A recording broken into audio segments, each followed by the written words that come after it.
একটা কল দিয়ে জানাইতে পারতেন যে আপনি যে বস্তিতে রইছেন, আমি যাই আপনি করে নিয়ে আইতাম। এটি থাকবে। যা তো যা। এই মো ও ওদেরকে ডাকিস না। যেটাই, তাতে করে নিজের কাছে পরিষ্কার থাকতে পারবি আর কোনো কিছুর জন্যে অনুতপ করবি। এই খালি পেটে যে আপনি চা খান, এটা বদ অভ্যাস। আপনার তো গ্যাস্ট্রিক আলসার হবে, আপনি অবশ্যই কিছু খাবেন। এই শ্বশুরের জন্য নাস্তা বানাও, যাও। আমার কিছু লাগবে না। না লাগলে বলো, সমস্যা না। আমি অফিস থেকে ফেরার সময় এনে দেবো, নিয়ে আসবো। এখানে বস বস। শোন খাইবো না, মন খারাপ করিস না, এটা কোনো বিষয় না। তোর মধ্যে তোর কথা খাওয়ার লাগবো। ফাজিলের ফাজিল। সালাম খাইরুল না? জি ভালো আছি।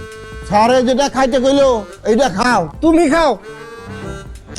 না ভাই, জুতা দিয়ে ওকে করে আমার পেটটার ভিতরে একটা মসুর দিছে, তারপর একটু রেস্ট লইছি। ঠিক আছে, দেখি যে 7টা বাজে গেছে। বুঝবো, যদি আমার আপনার বেশি দরকার হয় আকার ইঙ্গিতে কথা বলবেন। হ্যাঁ, হাতের কাছে কিছু যদি থাকে আমার সামনে যদি জোরে রাখেন, তাহলে আমার আপনার দরকার। ওর মধ্যে কিছু আছে, কিন্তু তুমি তোমার শহরে বড় হও, তুমি তো বুঝদার। নিজে অন্যায় করছো, নিজে মাপ চাইবা না। গেটের সামনে যাই বয়ে থাকবা, বাড়াইবো আর পাও ধরে বইবা, ধরে মাপ চাইবা। উপকার করুন, তুমি যখন আফামনির পাও ধরবা, আমি যাই তোমার আফামনির পাও থেকে ছুড়ে দিবি।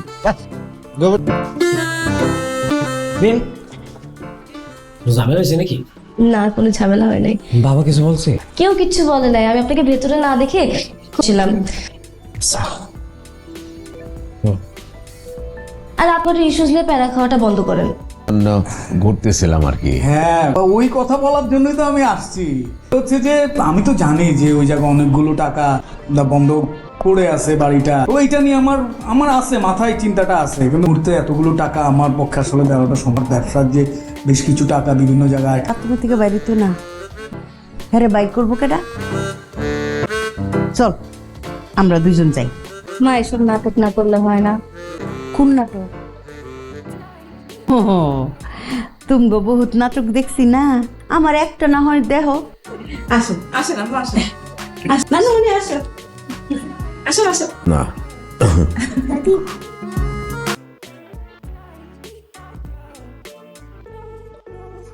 আসাল্লাম 2 রবিউল আওয়াল মৃত্যুবরণ করেছেন, কিন্তু পরে সেটি পরিবর্তিত হয়ে 12ই রবিউল আওয়াল হয়ে গেছে। পরবর্তীতে লোকেরা কোনরূপ চিন্তা ভাবনা না করেই উক্ত ভুলের অনুসরণ করে গেছেন। 2 অর্থাৎ পরে হয়ে গেছে, তবে এটি মক্কার চাঁদের হিসাবে হতে পারে, কেননা মক্কার চাঁদ মদিনার একদিন আগে ওঠে। আল বিদায়া 5-224-25। অতএব মদিনার হিসাবে 1 রবিউল আওয়াল ওফাতের দিন হবে। আল্লাহ সর্বাধিক অবগত। সুলাইমান মানছুরপুরীর হিসাব মতে সৌরবর্ষ হিসাবে রাসূল সাল্লাল্লাহু আলাইহি ওয়াসাল্লাম এর জন্ম 571 খ্রিস্টাব্দের 22 এপ্রিল সোমবার এবং মৃত্যু 632 খ্রিস্টাব্দের 6ই জুন সোমবার। চান্দ্রবর্ষ হিসাবে তার বয়স হয়েছিল 63 বছর 4 দিন এবং সৌরবর্ষ হিসাবে 61 বছর 1 মাস 14 দিন। তার জন্ম হয়েছিল আব্রাহা কর্তৃক বা আক্রমণের 50 দিন পরে। ইবনু হিশাম 1-158 টিকাচার। এটা ছিল ইব্রাহিম থেকে 2585 বছর 7 মাস 20 দিন পরে এবং নূহ এর প্লাবনের 3675 বছর পরের ঘটনা। রাসূল সাল্লাল্লাহু আলাইহি ওয়াসাল্লাম দুনিয়াতে বেঁচে ছিলেন মোট 22,330 দিন 6 ঘন্টা।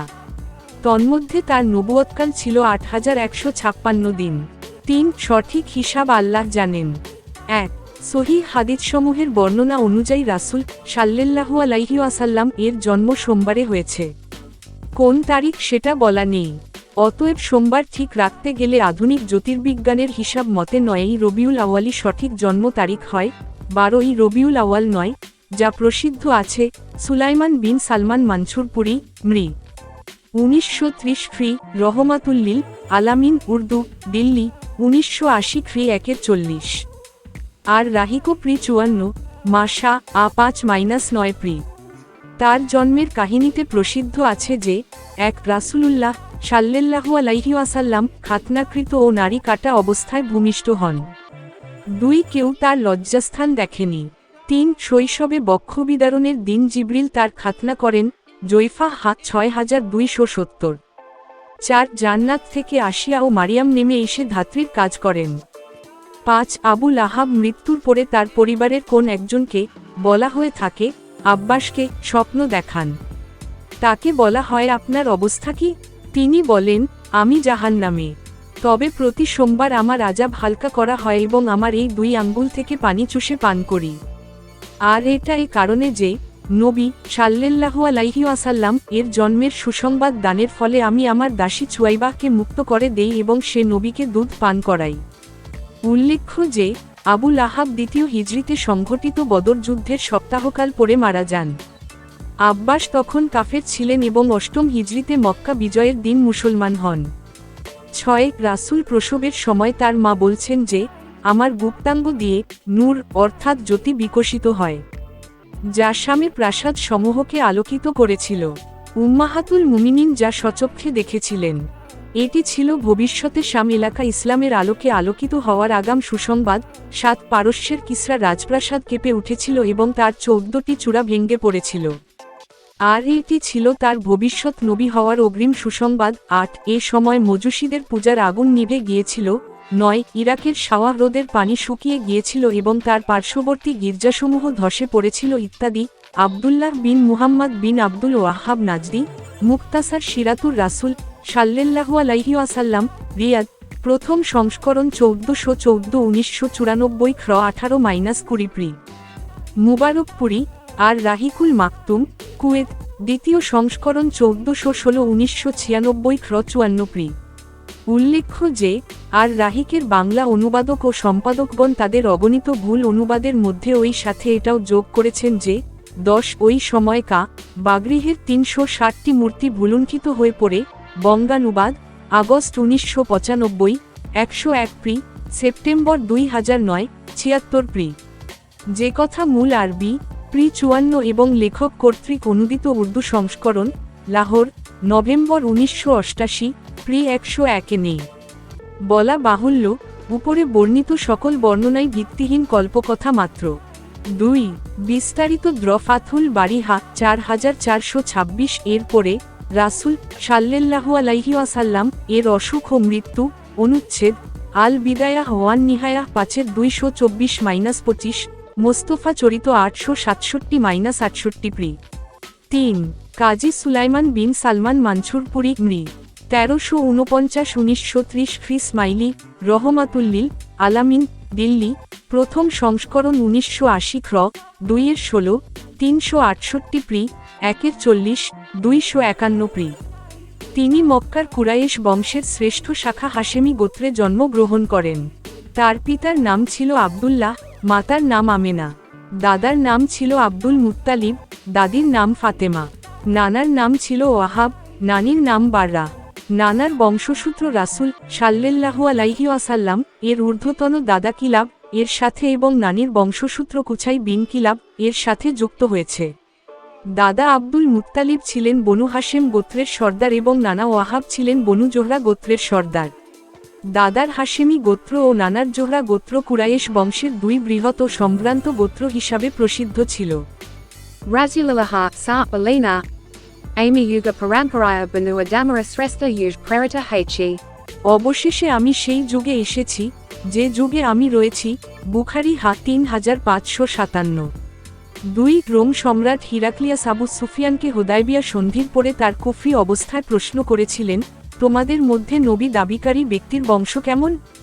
উত্তরে আবু সুফিয়ান বলেছিলেন, তিনি আমাদের মধ্যে উচ্চ বংশীয়।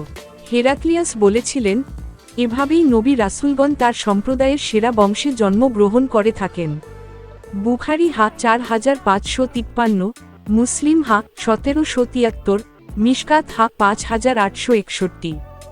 3 রাসূলুল্লাহ সাল্লাল্লাহু আলাইহি ওয়াসাল্লাম বলেন, ইব্রাহিমের সন্তানগণের মধ্য থেকে ইসমাইলকে বেছে নিয়েছেন। অতঃপর ইসমাইলের সন্তানগণের মধ্য থেকে বনু কেনানাহকে বেছে নিয়েছেন। অতঃপর বনু কেনানাহ থেকে কুরাইশ বংশকে বেছে নিয়েছেন। অতঃপর কুরাইশ থেকে বনু হাশেমকে এবং বনু হাশেম থেকে আমাকে বেছে নিয়েছেন। এভাবে আল্লাহর অনুগ্রহে শেষনবী সাল্লাল্লাহু আলাইহি ওয়াসাল্লাম বনু আদমের সেরা বংশের সেরা গোত্রের সেরা সন্তান হিসাবে জন্মগ্রহণ করেন। Tini Balatena. Amy Amara Peter Ibrahim Eradu, Ao Azaras Azambada. Tu Kanana Ibrahim O Isamela Bayatalaha Nermanera Samaya Du, a Karekalena, Yakuran Barnata H Nimnokta Basaya. ربنا فهم رسول منهم عليهم قبيلهم وكانت هيك بنابو হে আমাদের পালনকর্তা, তুমি তাদের মধ্য হতে একজনকে তাদের প্রতি রাসূল হিসাবে প্রেরণ কর, যিনি তাদের নিকটে তোমার আয়াতসমূহ পাঠ করে শোনাবেন এবং তাদেরকে কিতাব ও হিকমত সুন্নাহ শিক্ষা দিবেন ও তাদেরকে পরিশুদ্ধ করবেন। বাকারা 2:129। পিতা পুত্রের এই মিলিত দোয়া 2000-এর অধিক বছর পরে শেষনবী মুহাম্মদ সাল্লাল্লাহু আলাইহি ওয়াসাল্লাম এর আগমনের মাধ্যমে বাস্তবে রূপ লাভ করে। ফালিল্লাহিল হামদ। উল্লেখ্য যে রাসূলুল্লাহ সাল্লাল্লাহু আলাইহি ওয়াসাল্লাম এর বংশের উচ্চ মর্যাদা ও পবিত্রতা বর্ণনায় সহিহ হাদিসসমূহ থাকা সত্ত্বেও অনেক বানোয়াট হাদিস তৈরি করা হয়েছে। যেমন 1 আমি পিতা মাতার মাধ্যমে দুনিয়াতে এসেছি। আদম থেকে শুরু করে জাহেলি যুগের কোনরূপ ব্যভিচারের মাধ্যমে কখনো 2 পিতা আমাকে স্পর্শ করেনি। বাইহাক্কি দালায়েল 1:174 প্রি। 2 যদি আল্লাহ জানতেন যে আমার বংশের চাইতে উত্তম কোন বংশ আছে, তাহলে আমাকে সেখান থেকেই ভূমিষ্ঠ করাতেন। 3 জিবরিল আমার উপরে অবতীর্ণ বললেন, আল্লাহ জাহান্নামকে হারাম করেছেন ওই ব্যক্তির জন্য যার ঔরসে আপনাকে পাঠান হয়েছে এবং ওই গর্ভকে যা আপনাকে ধারণ করেছে এবং ওই ক্রোড়কে যা আপনাকে প্রতিপালন করেছে। ইবনুল জাওজি মাউ আত 1:281-83। এগুলি সবই জাল এবং অতিশয়োক্তি ছাড়া কিছুই নয়। বংশধারা। তার বংশধারাকে 3 ভাগে ভাগ করা যায়। প্রথম ভাগে মুহাম্মদ সাল্লাল্লাহু আলাইহি ওয়াসাল্লাম থেকে ঊর্ধ্বতন পুরুষ আদনান পর্যন্ত 22টি স্তর, যে ব্যাপারে কারো কোন দ্বিমত নেই। এর উপরে দ্বিতীয় ভাগে আদনান থেকে ইব্রাহিম পর্যন্ত 41টি স্তর এবং তার উপরে তৃতীয় ভাগে ইব্রাহিম থেকে আদম পর্যন্ত 19টি স্তর। 3 সর্বমোট 82টি স্তর, যেখানে নাম ও স্তরের ব্যাপারে বিদ্বানগণের মধ্যে মতভেদ রয়েছে।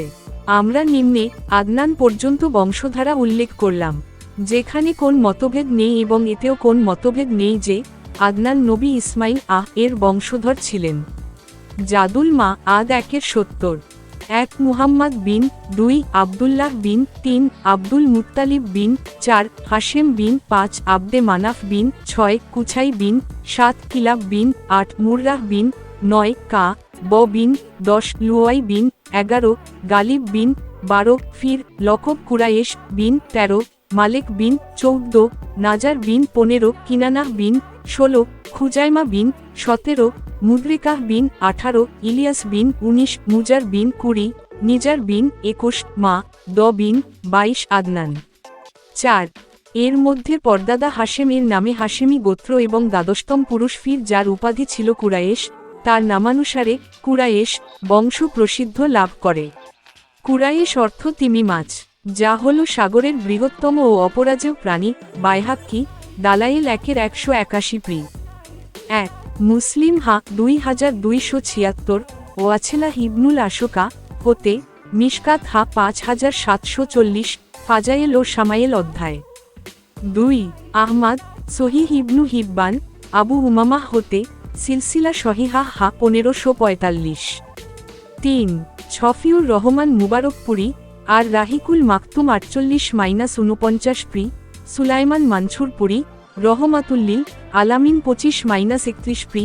ইবনু হিসাম 1:1-4 ইবনুল কাইম জাদুল মা আদ 1:70 প্রি। 4 বুখারী আনসারদের মর্যাদা অধ্যায় 28 অনুচ্ছেদ নবী সাল্লাল্লাহু আলাইহি ওয়াসাল্লাম এর আগমন।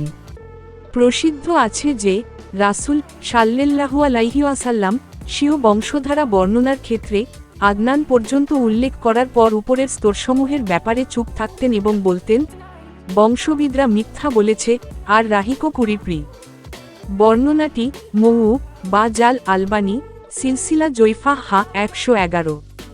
জুবাইর বিন মুত্ত ইন রাহ হতে বর্ণিত রাসূলুল্লাহ সাল্লাল্লাহু আলাইহি ওয়াসাল্লাম ইরশাদ করেন, আমার অনেকগুলি নাম রয়েছে, আমি মুহাম্মদ প্রশংসিত, আমি আহমদ সর্বাধিক প্রশংসিত, আমি মাহি বিদূরিতকারী। আমার মাধ্যমে আল্লাহ কুফরিকে বিদূরিত করেছেন। আমি হাসের জমাকারী, কেননা সমস্ত লোক কিয়ামতের দিন আমার কাছে জমা হবে এবং সাফা আতের জন্য অনুরোধ করবে। আমি আকেব সর্বশেষে আগমনকারী, আমার পরে আর কোন নবী নেই। বুখারী হা 4896, মুসলিম হা 2354, মিশকাত হা 5776-77। সুলাইমান মানছুরপুরি বলেন, উক্ত নামসমূহের মধ্যে মুহাম্মদ ও আহমদ হল তার মূল নাম এবং বাকিগুলো হল তার গুণবাচক নাম, সেজন্য তিনি সেগুলির ব্যাখ্যা করেছেন। এই গুণবাচক নামের সংখ্যা মানছুরপুরি গণনা করেছেন 54টি। তিনি 92টি করার আশাবাদ ব্যক্ত করেছিলেন। মানছুরপুরি রহমাতুল্লিল আলামিন 3/198 pre. Muhammada, Namara Praisenzia Kaka Abu Talaba Balatena, plus. তার মর্যাদা বৃদ্ধির জন্য আল্লাহ নিজের নাম থেকে তার নাম বের করে এনেছেন। তাই আরশের মালিক হলেন মাহমুদ এবং ইনি হলেন মুহাম্মদ। 1 বুখারী তারিখুল আওসাত্ত 1-13, ক্রমিক 31, জাহাবি সিয়ারুয়া লামিন নুবালা 1-153। উল্লেখ্য যে উক্ত কবিতাটি হাসান বিন সাবিত আনসারী রাহ ও তার দিওয়ানের মধ্যে যুক্ত করেছেন। দিওয়ানে হাসান প্রি 47। জন্মের পর শিশু মুহাম্মদ কিছুদিন চাচা আবু লাহাবের দাসী চুয়াইবার দুধ পান করেন। তার পূর্বে চাচা হামজা বিন আব্দুল মুত্তালিব এবং তারপরে আবু সালামাহ তার দুধ পান করেন। আল ইছাবা চুয়াইবাহ ক্রমিক 10964, ইবনু হিশাম 2-96। ফলে তারা সকলে পরস্পরে দুধ ভাই ছিলেন। এই সময় পিতা আবদুল্লাহর রেখে যাওয়া একমাত্র মুক্তদাসী উম্মে আইমন রাসূল সাল্লাল্লাহু আলাইহি ওয়াসাল্লামকে শৈশবে লালন পালন করেন। এরপর ধাত্রী হালিমা দিয়াহ তাকে প্রতিপালন করেন। অতঃপর হালিমার গৃহ থেকে আসার পর মা আমিনা তাকে সাথে নিয়ে মদিনায় স্বামীর কবর জিয়ারত করতে যান এবং ফেরার পথে মৃত্যুবরণ করলে কিশোরী উম্মে আইমন শিশু মুহাম্মদকে সাথে নিয়ে মক্কায় ফেরেন। পরে খাদিজা রাহ এর মুক্তদাস জায়েদ বিন হারেছানর সাথে তার বিয়ে হয়। অতঃপর তার গর্ভে উসামা বিন জায়েদের জন্ম হয়। রাসূল সাল্লাল্লাহু আলাইহি ওয়াসাল্লাম উম্মে আয়মানকে মা বলে সম্বোধন করতেন এবং নিজ পরিবারভুক্ত বলতেন। তিনি তাকে মায়ের পরে মা বলে সম্মানিত করতেন। 1 সেই সময়ে শহরবাসী আরবদের মধ্যে এই ধারণা প্রচলিত ছিল যে শহরের জনাকীর্ণ পঙ্কিল পরিবেশ থেকে দূরে গ্রামের নিরিবিলি উন্মুক্ত পরিবেশে শিশুদের লালন পালন করলে তারা বিভিন্ন রোগ ব্যাধি হতে মুক্ত থাকে এবং তাদের স্বাস্থ্য সুঠাম ও সবল হয়। সর্বোপরি তারা বিশুদ্ধ আরবি ভাষায় কথা বলতে অভ্যস্ত হয়। সেই হিসাবে দাদা আব্দুল মুত্তালিব সবচেয়ে সম্ভ্রান্ত ধাত্রী হিসাবে পরিচিত বনু গোত্রের হালিমা দিয়ারকে নির্বাচন করেন এবং তার হাতেই প্রাণাধিক পৌত্রকে সমর্পণ করেন। হালিমার গৃহে 2 বছর দুগ্ধপানকালীন সময়ে তাদের পরিবারে সচ্ছলতা ফিরে আসে। তাদের ছাগপালে এবং অন্যান্য সকল বিষয়ে আল্লাহর তরফ থেকে বরকত নেমে আসে। নিয়মানুযায়ী 2 বছর পরে বাচ্চাকে ফেরত দেওয়ার জন্য তাকে মা আমিনার কাছে আনা হয়, কিন্তু হালিমা তাকে ছাড়তে চাচ্ছিলেন না। তিনি আমিনাকে বারবার অনুরোধ করেন আরও কিছুদিন বাচ্চাকে তার কাছে রাখার জন্য। ওই সময় মক্কায় মহামারী দেখা দিয়েছিল, ফলে মা রাজি হয়ে যান এবং বাচ্চাকে পুনরায় হালিমার কাছে অর্পণ করেন। আর রাহিকো 56 প্রি। বক্ষ বিদারণ দ্বিতীয় দফায় হালিমার নিকটে আসার পর জন্মের 4র্থ কিংবা 5ম বছরে শিশু মুহাম্মাদের সিনাচাক বা বক্ষ বিদারণের বিস্ময়কর ঘটনা ঘটে। ব্যাপারটি ছিল এই যে মুহাম্মদ তার সাথীদের সাথে খেলছিলেন। এমন সময় জিব্রাইল ফেরেশতা এসে তাকে কিছু দূরে নিয়ে বুক চিরে ফেলেন। অতঃপর কলিজা বের করে জমমের পানি দিয়ে ধুয়ে কিছু জমাট রক্ত ফেলে দেন এবং বলেন, এটি তোমার মধ্যেকার শয়তানের অংশ। অতঃপর বুক পূর্বের ন্যায় জোড়া লাগিয়ে দিয়ে তিনি অদৃশ্য হয়ে যান। পুরা ব্যাপারটি খুব দ্রুত সম্পন্ন হয়। সাথী বাচ্চারা ছুটে গিয়ে হালিমাকে খবর দিল যে মুহাম্মদ নিহত হয়েছে। তিনি ছুটে এসে দেখেন যে মুহাম্মদ মলিন মুখে দাঁড়িয়ে আছে। 2 হালিমা তাকে বুকে তুলে বাড়িতে এনে সেবা যত্ন করতে থাকেন। এই অলৌকিক ঘটনায় হালিমা ভীত হয়ে পড়েন এবং একদিন তাকে তার মায়ের কাছে ফেরত দিয়ে যান। তখন তার বয়স ছিল 6 বছর। তার দ্বিতীয়বার বক্ষ বিদারণ হয়নি রাজে গমনের পূর্বে মক্কায়। 3 Aminara Ayacharabe Gamina O Mirchubarana. প্রাণাধিক সন্তানকে কাছে পেয়ে আমিনা তার প্রাণপ্রিয় স্বামীর কবর জিয়ারত করার মনস্থ করেন। শ্বশুর আব্দুল মুত্তালিব সব ব্যবস্থা করে দেন। সেমতে পুত্র মুহাম্মদ ও পরিচারিকা উম্মে আয়মনকে সাথে নিয়ে তিনি মক্কা থেকে প্রায় 460 কিমি উত্তরে মদিনার উদ্দেশ্যে রওনা হন। অতঃপর যথাসময়ে মদিনায় পৌঁছে নাবিগা আলজা দীর পারিবারিক গোরস্থানে স্বামীর কবর জিয়ারত করেন।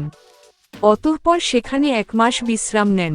এরপর পুনরায় মক্কার উদ্দেশ্যে রওনা হন। কিন্তু কিছু দূর এসেই তিনি অসুস্থ হয়ে পড়েন এবং আবওয়া নামক স্থানে মৃত্যুবরণ করেন, যা বর্তমানে মদিনা থেকে মক্কার পথে 250 কিমি দূরে অবস্থিত একটি শহরের নাম। উম্মে আইমন শিশু মুহাম্মদকে মক্কায় নিয়ে আসেন। এভাবে জন্ম থেকে পিতৃহারা ইয়াতিম মুহাম্মদ মাত্র 6 বছর বয়সে মাতৃহারা হলেন। ইবনু হিশাম 1/168। দাদার স্নেহনীরে মুহাম্মদ। পিতৃ মাতৃহীন ইয়াতিম মুহাম্মদ এবার এলেন প্রায় 80 বছরের বৃদ্ধ দাদা আব্দুল মুত্তালিবের স্নেহনীরে। আব্দুল মুত্তালিব নিজেও ছিলেন জন্ম থেকে ইয়াতিম। সেই শিশুকালের ইয়াতিম আব্দুল মুত্তালিব আজ বৃদ্ধ বয়সে নিজ ইয়াতিম পৌত্রের অভিভাবক হন। কিন্তু এ স্নেহনীর বেশি দিন স্থায়ী হয়নি। মাত্র 2 বছর পরে শিশু মুহাম্মাদের বয়স যখন 8 বছর, তখন তার দাদা আব্দুল মুত্তালিব 82 বছর বয়সে মক্কায় ইন্তেকাল করেন। ফলে তার অছিয়ত অনুযায়ী আপন চাচা আবু তালিব তার দায়িত্বভার গ্রহণ করেন এবং আমৃত্যু প্রায় 40 বছর যাবৎ তিনি ভাতিজার যোগ্য অভিভাবক হিসাবে জীবনপাত করেন। 4.